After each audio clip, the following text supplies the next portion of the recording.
this week's episode of Real Talk. I'm your host, Ethan Costigan, and this is being brought to you by 20CSTV.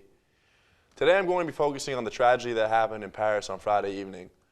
A series of coordinated terrorist attacks consisting of mass shootings, suicide bombings, and hostage-taking occurred in Paris and Saint-Denis, which is one of Paris's northern suburbs. There were 3 different bombings outside the Stade de France, and near central Paris there were mass shootings and suicide bombing at 4 different locations. The deadliest attack happened at the Bataclan Theater, where attackers took hostages and engaged in a standoff with police that ended at almost 1 a.m. November 14th. 89 people were killed at the concert venue when it was stormed by gunmen during a show.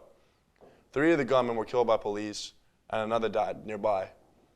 Aside from the theater shooting, 40 other people were killed in planned shootings in Parisian restaurants and shops, as well as bars, at 3 other locations.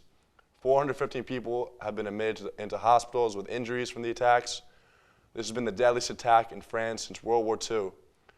France's President François Hollande has announced that the country will be in a state of emergency for the next 3 months. The Islamic State has claimed responsibility to the attacks. France's military campaign against ISIS in Iraq and Syria has already begun to intensify. Mr. Hollande said he would travel to meet U.S. President Barack Obama and Russian President Vladimir Putin in the coming days to discuss further action against the group. I'm not going to do a popular culture segment today. Instead, I want to talk a little more about this calamity. It was revealed that one of the gunmen posed as a Syrian refugee. As we all know, over the past several years, the world, in particular Europe, has been faced with a refugee crisis. More than 750,000 migrants have immigrated by sea this year alone to Europe, with the greatest numbers coming from Syria and Afghanistan. So obviously most of these people are Muslim. There's an estimated 1.6 billion practicing Muslims in the world. Although ISIS identifies itself as the Islamic State, they are not a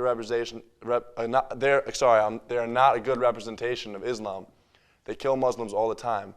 They're fleeing their countries because they fear ISIS and their beliefs, the refugees, I should say.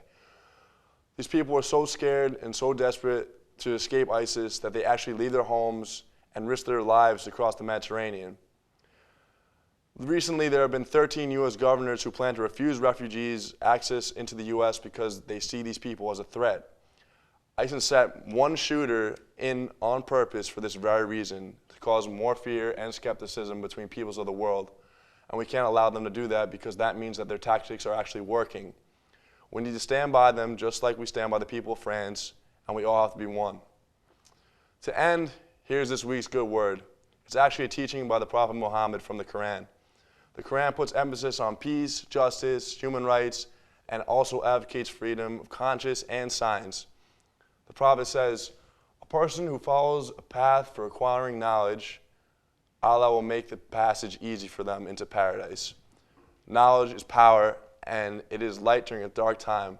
So use your mind, don't jump to conclusions, and don't ever take anything for granted. That'll do it for this week's show. I'll see you next week. Keep it real, Portland.